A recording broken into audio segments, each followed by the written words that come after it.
The 15th of May, 2023, was a very special day in Estonia. In front of cameras from dozens of reporters, Dr. Katrin Kaldra threw open the lid of a large water tank. The surface immediately began to churn. Inside were thousands of long, glossy black bodies, twisting around one another like pythons, and constantly thrashing as if desperate to escape. Soon they would get their wish. But this was absolutely not an ordinary reintroduction. This critically rare species was not being released to restore its own population. It had been given a far greater mission: to save the entire living ecosystem of the Baltic Sea. "I've waited 10 years for this moment," Katrin said emotionally in front of the cameras. One long-handled net after another plunged deep into the tank. Dozens of eels writhed violently before being tossed straight into the water. The camera moved right down to the surface, capturing them as they dove deep and disappeared beneath a layer of mud. 4 months later, when this footage was broadcast, it immediately exploded in popularity. Experts called them Europe's last hope, while local residents began asking, had the creatures that once lived here finally disappeared?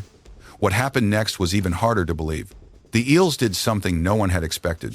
Estonia first recorded signal crayfish in 2008, but today they have already been found in 20 different bodies of water. We have to admit that rate of spread is almost unbelievable, considering they do not even have what we would normally think of as proper legs. Wherever they appear, the ecosystem begins to decline rapidly. They eat worms, snails, bottom-dwelling insects, and fish eggs, while competing directly with the native noble crayfish. Estonia's only native crayfish species, causing many populations to decline or disappear entirely. Scientists at the Estonian University of Life Sciences were deeply concerned about this ecological disaster. Over 3 years, they used traps and caught 24,431 crayfish. Watching the containers fill up with crayfish day after day, you might think they were winning. They weren't. Crayfish smaller than 6 centimeters were not getting caught in the traps. They continued to grow and reproduce, almost completely wiping out the results of all that human effort. There was another problem. The traps could not reach crayfish hiding in cracks between rocks. So in 2023, scientists tried a second method at Riksu Stream: electrofishing. A mild electric current can stun fish and bring them to the surface for collection, but it was far less effective on the crayfish.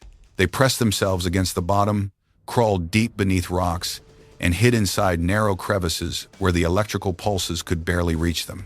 The traps could not get to them, and electricity could not force them out. Another method had failed. They were incredibly persistent. Katrin Kaldra even proposed the most aggressive option: using chemicals. Her team consulted the Norwegian Veterinary Institute and expert Roar Sandeden, where biocides had previously been used to eradicate signal crayfish. But the Estonian Environmental Board refused to approve the method because the risks were simply too great. And even if it had been allowed, chemicals would only have been suitable for certain enclosed bodies of water. In flowing streams, the method was almost impossible to use effectively. Katrin Kaldra's team began looking at the problem from a completely different angle.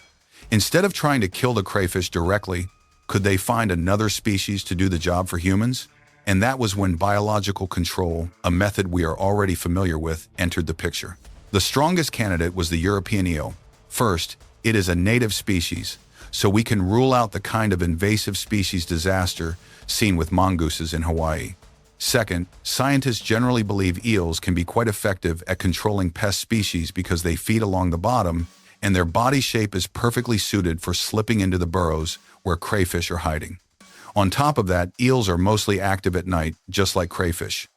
As you can see, everything seemed to make sense. Eels could kill the invasive crayfish, but there was another, even more important problem. This rare eel population was also disappearing day by day. So where would they get enough eels to release? That is the question we will discuss in the next section. But before releasing the eels into the wild, Katrin Kaldra's team needed to test one very important part of their hypothesis for themselves. Starting in January 2023, they set up an experimental system at the Aquaculture Department of the Estonian University of Life Sciences. 6 plastic tanks, each holding about 1 cubic meter of water, were equipped with filtration systems, underwater cameras, and LED lighting, so the eels could be monitored day and night. Then, 42 European eels from Lake Vortskurv were brought in, 21 narrow-headed eels and 21 broad-headed eels. They were given more than 2 months to adjust to their new environment before the experiment began. Then their normal food was removed from the diet. Instead, the scientists introduced live marbled crayfish and signal crayfish into the tanks. From that point on, the 6 tanks became miniature hunting grounds. The cameras recorded how the eels approached, chased, and attacked the crayfish, while the researchers repeatedly counted how many crayfish remained alive after each round of testing. The most important thing was to make sure the eels were actually willing to eat crayfish before sending them out on their mission to help clean up ponds and lakes. Now, you may be wondering, why not simply replace the native crayfish with an invasive one? Is that really such a bad thing? Sure, they are different species, but crayfish are still crayfish. Native crayfish have lived alongside fish, insects, and plants in the same waters for countless generations, creating a stable balance. Signal crayfish are different. They reproduce quickly, compete for food, take over shelters, and expand at a pace that the surrounding species have not had time to adapt to. Once they dominate the bottom of the ecosystem, it is not just the crayfish underwater that changes. The entire food chain above them begins to change as well. But wait, if we cannot simply let signal crayfish replace the native crayfish, then why not do the same thing with European eels? I mean, this species is disappearing. Why not find another kind of eel to replace them? Because the European eel is not just a fish that eats crayfish. It evolved in these very aquatic systems, feeding close to the bottom, becoming most active at night, and possessing a long, narrow body that allows it to slip into rocky crevices that many other fish cannot reach. Ironically, those are also the exact places where small crayfish are hiding from human traps. The European eel is now also classified as critically endangered. If the experiment succeeds, scientists could solve 2 problems at once: control the invasive crayfish and return a disappearing native predator to its proper role in the ecosystem. But that also makes the gamble more dangerous.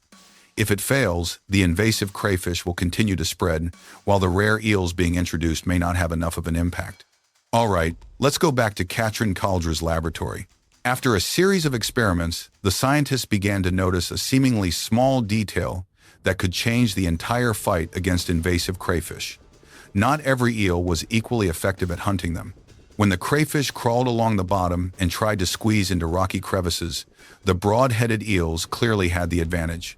They could open their jaws, clamp down on the prey, and crush through its hard shell. The narrow-headed eels, by contrast, were significantly less effective. And the longer the scientists observed them, the more interesting it became. The shape of an eel's head seemed to reflect what it was used to eating. Eels that typically fed on smaller prey tended to have narrower heads and weaker bite force.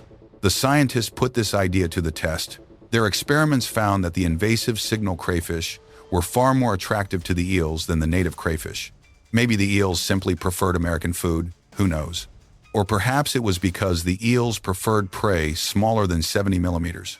And that was exactly the size group the traps had been missing for years. Now the traps could handle the larger crayfish.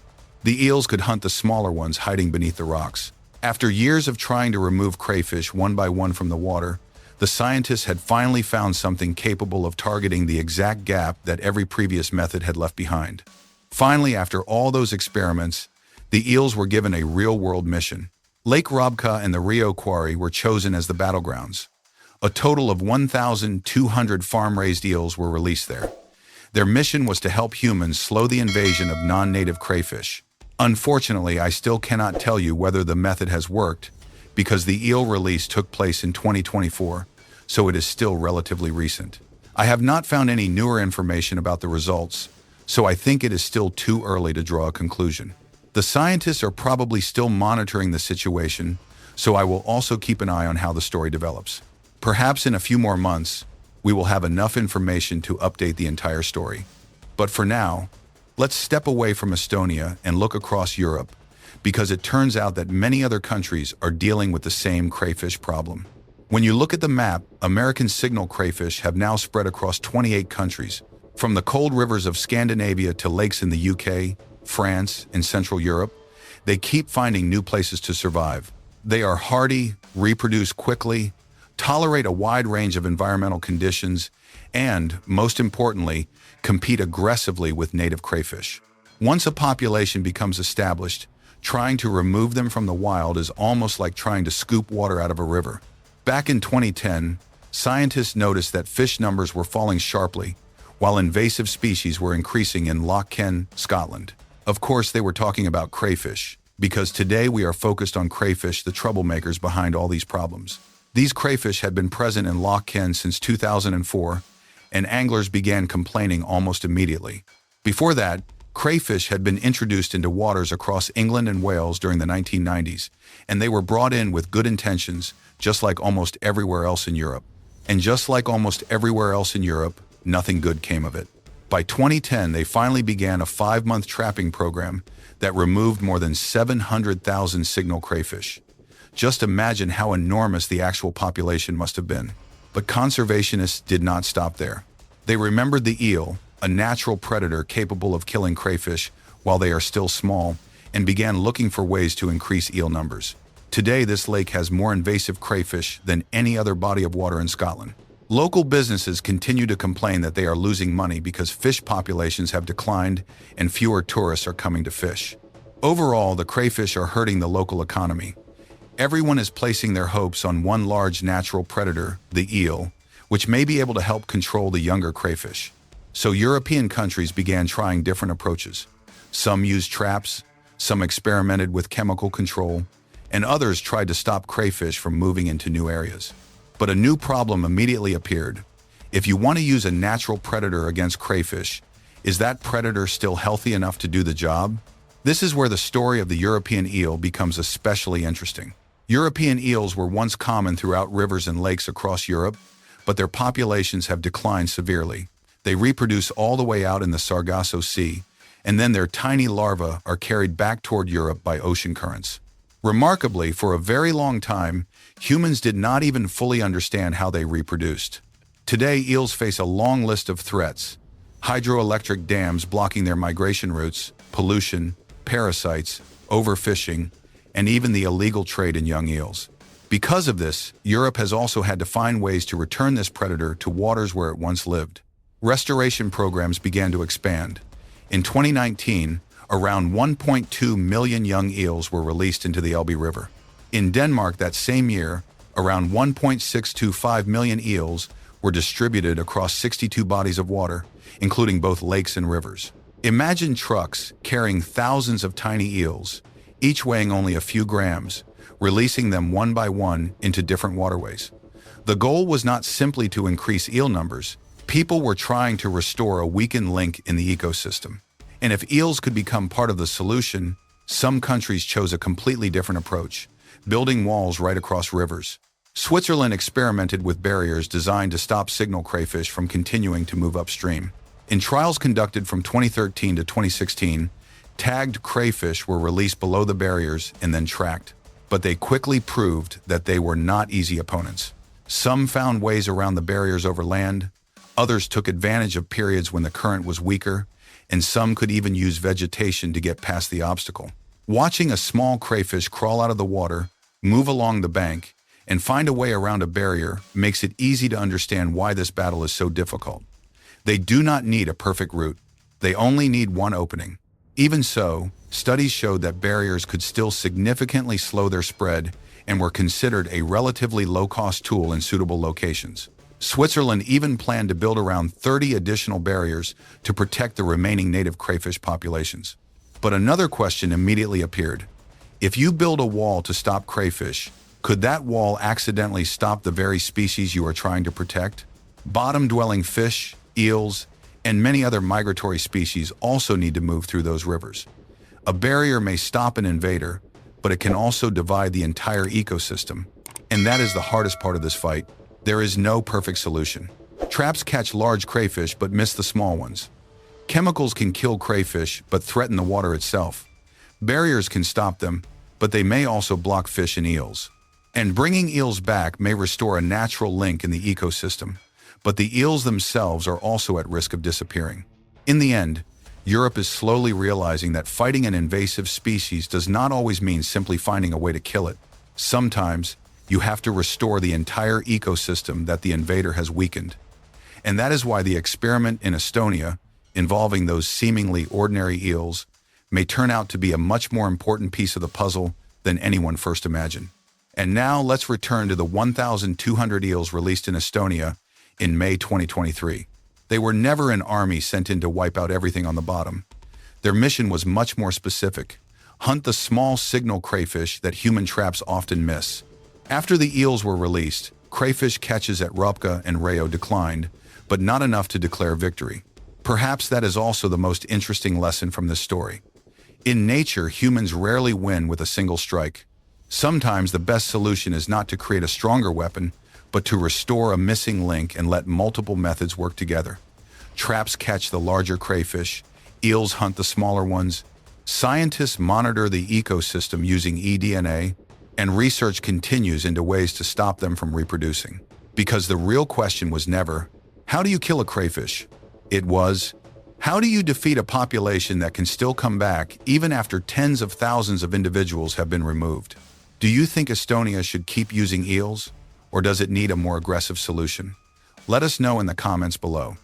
And if you enjoy stories about how people are repairing ecosystems that once seemed beyond control, subscribe to the channel, and the next video is waiting for you right on the screen.